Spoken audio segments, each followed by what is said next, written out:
seatbelt on here. Good evening, everyone.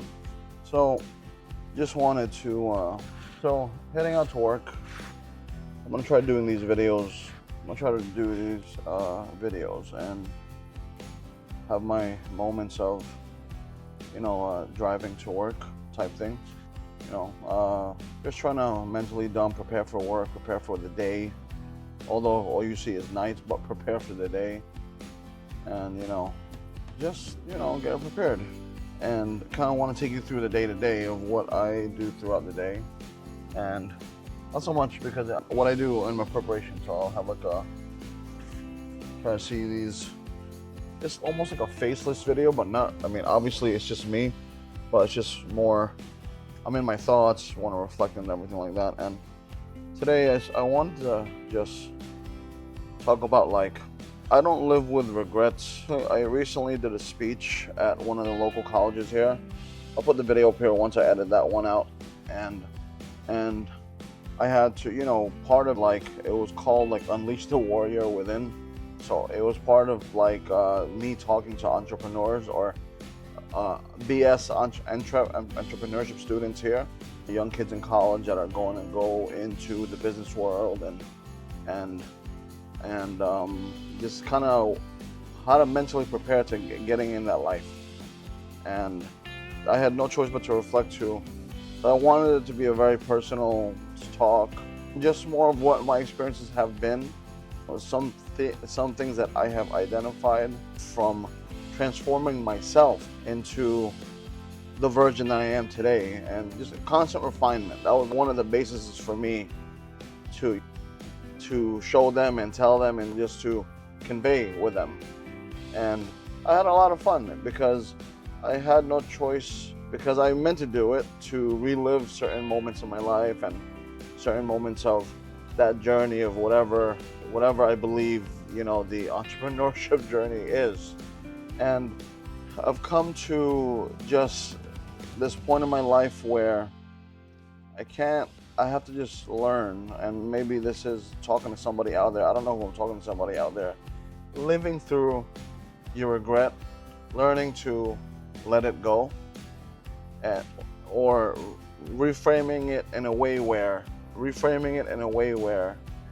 you just really pick it apart and not blame yourself, not blame other parties, just see it for what it is and how not to live from how not to relive it, and just a way to just hopefully be a more refined, better version of yourself. And I've come to identify a few things there when it comes to just, and please forgive me if I repeat myself from time to time.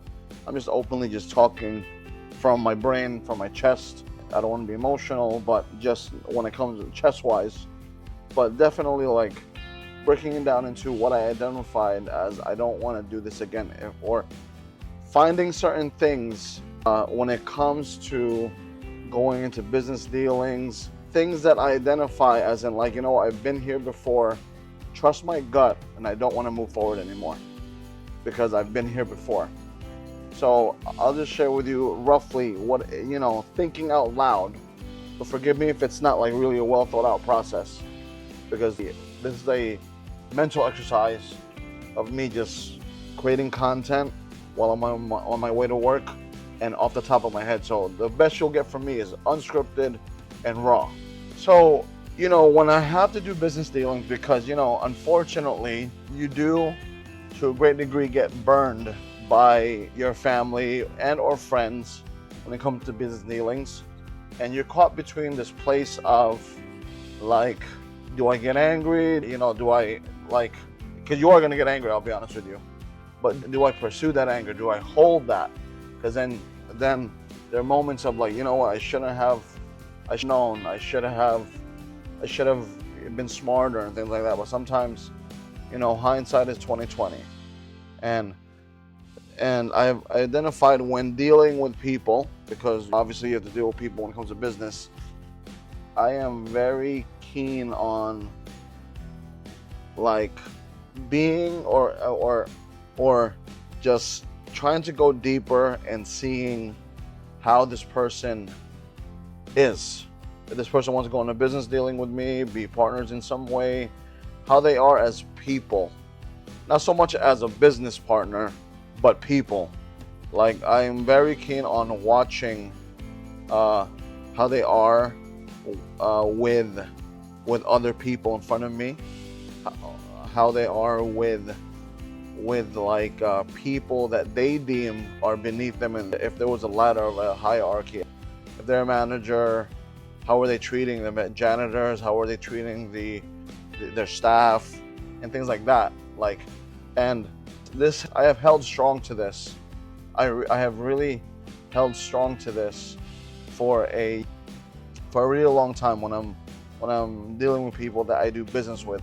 Now, business with doesn't necessarily mean even like you know, so because I'm a consultant, right? So I have to deal with staff or people within the staff. For me, that's a business transaction at the end of the day, right? Like, for me, like, that's still a business dealing for me, not just because I'm investing my own money and things like that.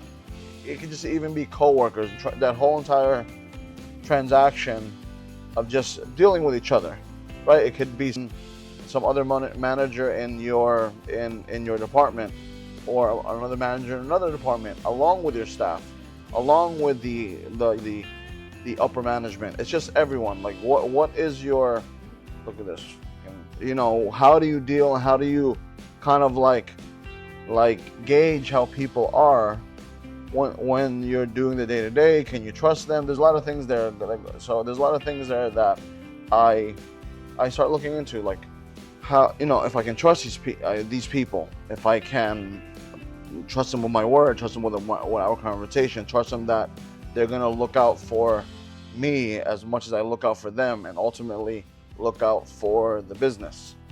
Because when I start hearing people that, number one, are just clock out type workers, and that if you're in management and you're always looking to see what the company can get for you, or how the company can benefit you, then it leaves a really bad taste in my mouth. Because if you pull that mentality out, what's going to happen if you actually do work together, or how the dynamic of working together?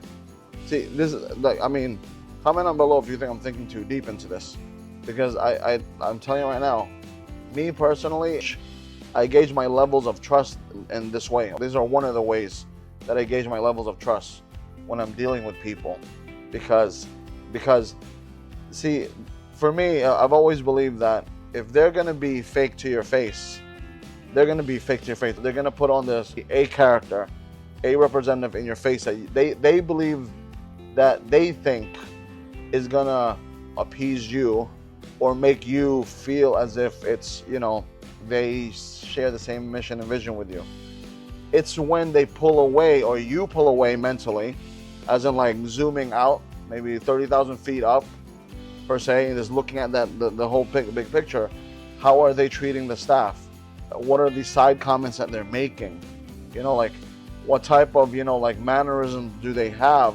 Does it really align with what they're saying to you? Because I really believe that your words, your actions, I'm sorry, your actions speak really louder than your words. They speak volumes, right? So, you know, are they gossiping about other people?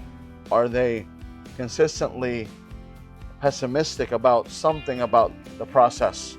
And I understand there's frustrations at work, I really do. But then, are you bringing it up to your manager, right? Are you bringing it up to your manager? And more importantly, are you empathetic to, if you do bring it up to your manager, are you seeing their point of view? And the underlying common denominator that I always have is, so it could be that person A could have their feelings and their thoughts about how the company should be run. And then person B could have the same totally different feelings, totally different thoughts But the underlying thing I want to stress here are both of them truly wanting to benefit the company or benefit themselves.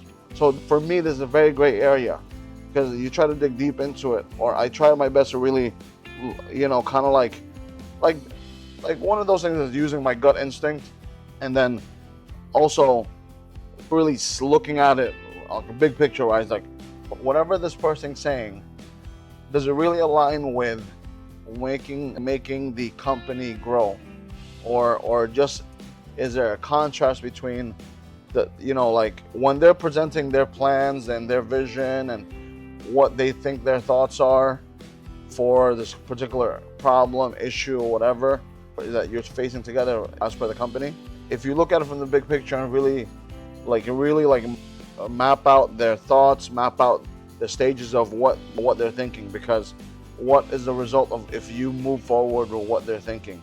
Is this going to be the result? Is that going to be the result? And then that's when they start going deep into okay, if this happens, does it really benefit the company? If that happens, does it really benefit the company? But I couple that with my watching them, right? Watching them. I coupled all of that with, I hope this all makes sense. I really hope so. But I couple all of that with just how they act outside of if we have an issue. That's how they act with other people, how they interact, how they, like I said before, are they gossiping? Are they constantly talking crap about the people on the team and things like that? Is it not that progressive? I'm saying I get pretty weird with these things, to be honest with you. I get pretty weird with these things. I mean, I try to go, I to some degree live deep in this position of consistent thought of, is this person really out there for the benefit of the company, not for the benefit of themselves? Because at the end of the day, and although I am a consultant, I truly understand the value of working for a company, working with a company. If you are not entrepreneurial, you better do the best you can with a company. And because this is what I've noticed, I could be very wrong, comment down below. You can present all the issues you want, all this and all that, but if you haven't dealt with them, for instance, if it's a character trait that you don't like, right, that somebody's doing in front of you or around you, if you don't address it, and that could be very bluntly or very softly or whatever, once you find that way, if you don't address it, that personality trait is going to be at the next job, because you're a human being. It's not like somebody at company A is going to act differently from company B. This is just the issue with being a human being, unfortunately, So if you haven't dealt with that or faced that in a way where you find ways to resolve that, you're going to consistently find it in any company that you're with, right? So I guess my point is that wherever you go in life, you're going to be dealing with humans, unless the whole entire staff is just all AI bots or whatever, or you just work by yourself. And then, I mean, even working by yourself, to some degree, people still work in teams to a great degree, especially if it's a big company. But if you haven't resolved the way to deal in conflict, deal with your own personal deficiencies or shortcomings, that particular thing's gonna come back up anyway the next job. Because some people are like, you know what, this is just a general statement. Some people are like, you know what, on my next job, I'm gonna do a lot better. I'm gonna do this, I'm gonna do that. I'm gonna make this change, I'm gonna make that change. And to some extent, if you are very driven, it can happen.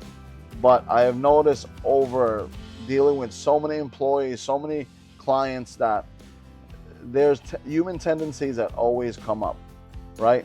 Now, I've only seen a handful of people actually transform themselves and really make a difference, right?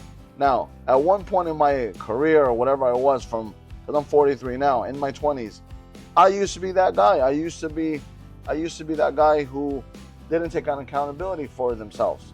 I played the victim. I blamed someone for my shortcomings. Over time, as I became a leader, I then realized, like, oh crap, yeah, this is not so good. I noticed that I'm consistently being called out for this particular problem, I go, sorry, you probably have to fix yourself, right? And then that leads me back into the conversation of living regrets, getting yourself better from certain decisions you made. And if you're consistently self-improving, you never really live with regret. You live with, for me, you live with the lessons that you made. You might, in the right moment, in the right downtime, because maybe you got caught off guard, you might go back to that moment like, why this looks familiar again. And so, I don't really live in regret. I just learn from the lessons of the decisions I made before that I'm not proud of, right? And going back to like my speech, I mentioned, failed business dealing and things like that. And I'm like, at the end of the day, it's my fault because I truly put myself in that position. It's 100% my fault. Now I'm living with the consequences of potentially not getting my money back or my investment back. And it's sad. For quite some time, I was just angry with people, with people, with the people that were involved in this particular deal. But then after a while, I'm like, you know what, Lord, I'm gonna give that up to you, because if I keep holding on to this, it's gonna grow like a cancer, and it's gonna affect how I view people, right? How I'm gonna have almost like a preconceived notion on different people. On people in general, because like you become jaded and you become like almost like scorned. But at some point in my life, as I became a man, as I became a leader, and eventually a manager and then a consultant, eventually I started noticing the tendencies of human beings and how people are psychologically wise. Because to some degree, people, not to get too deep into it, but many people have their scapegoats in their life. Many people have just excuses, to be honest with you. And I've heard a lot of excuses as a manager. Why I'm late, why this couldn't happen, why they just couldn't step up, why they couldn't come to level up, or why they couldn't come to the level of what you're asking for as a manager. I've heard a lot of excuses. And and the thing is, I don't know if it's just, comment on below, but I don't know if people ever really learn from them. Because if you meet someone, I understand somebody's in their early 20s. I work with a lot of Gen Z staff, and I don't know what the generation is after Gen Z, but I work with staff in the ages of like sub 30 to I think as young as 18, right? Here in the Philippines especially. And to some degree, I'm not going to say, let's just say I'm more forgiving with the younger ones, because they have yet to go through life, go through these things. And going deeper, another layer from that, like they might not come from the best home when it comes to accountability. They might be picking up traits from their family that ultimately it's coming out subconsciously. It's not even intention. It's just what they're raised around. They're just gonna naturally do it, even if they don't wanna do it. And you as a leader, as a manager or whatever, you have to be the guy, the person that's actually willing to call that out and get it from a point of, listen, I'm here to help you grow. I'm not here to ridicule you. I'm not here to judge you, but this can't happen anymore. But back to my point, if you're in your, this is what I'm talking about.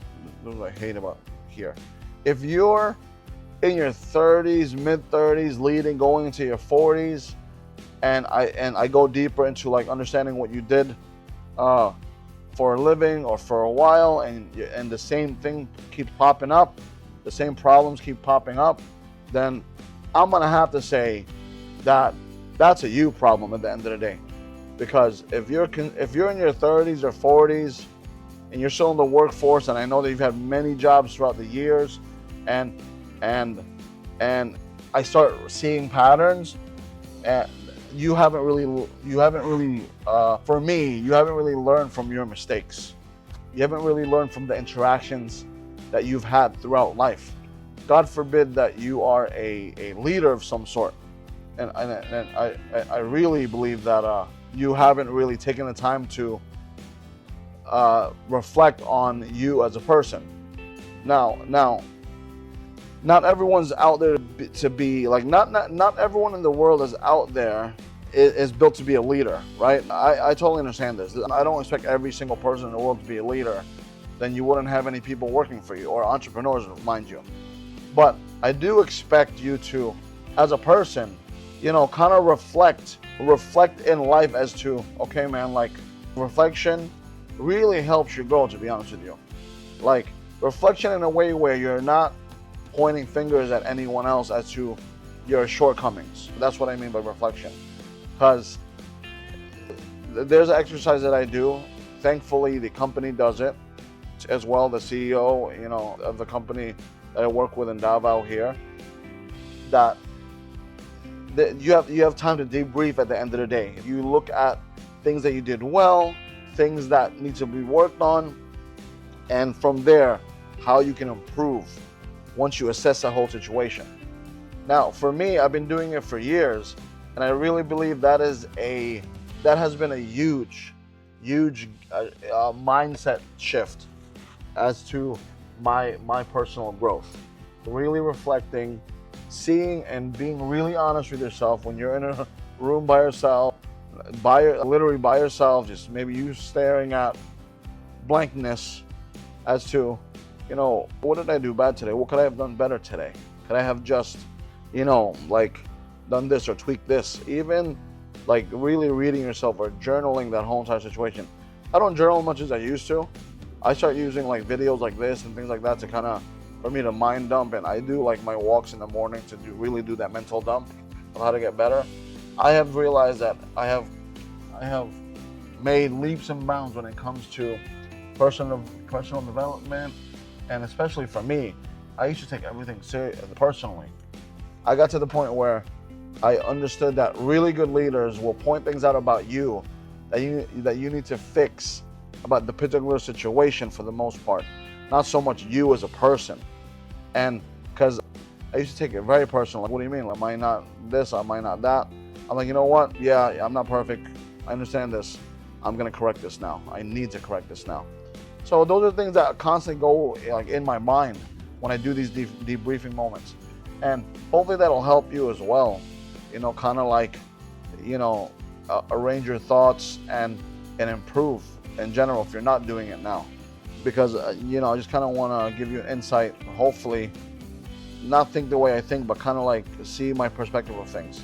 When I deal with myself, more importantly, but, with other people, coworkers, staff, I always start looking at, even if certain conflicts or certain things they're not resolved, I really do my best and be like, what could I have done better there? Could I have just adjusted a few things? Cause like, even me, I know my problems are when I talk to people. Like me, I come off like very aggressive and very stern and assertive when I speak. I love the assertiveness, but my tone is like, it's almost like, I sound like I'm about to fight you, because I think to a great degree, growing up in New York, growing up being like pretty much the only Asian at that time in school, and I wasn't a nerd in school. So, but at the same time, I wasn't one of the cool kids. So I got picked on a lot. I got bullied. So I almost had to put on a facade of like, you know what? No one's gonna bother me.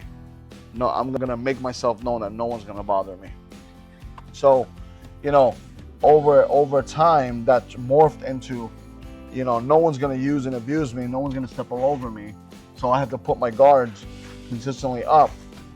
But in the corporate life, you gotta be vulnerable. You got, for your teams, you have to have that soft side there at the same time. So it's that balance of like being hard and soft and things like that. It's that balance of being stern but caring. Like even to this day, I still try my best to work on those type of things, because I know how I can come off. Honestly, most of the time, after every conversation, I kind of do a quick debriefing in my mind, like, I could have done that a bit better. So over time, I'm more cognizant of how I approach things, right? So I don't have to live in regret because I'm always analyzing myself. Like case in point, right? I was told, I had some feedback from a manager. I was like, Gil, sometimes you come off like you're not approachable. So I was like, what do you mean? I literally talk to everybody. But I've come to realize that, and like this is the most, like, for me, superficial, but I understand it's my fault.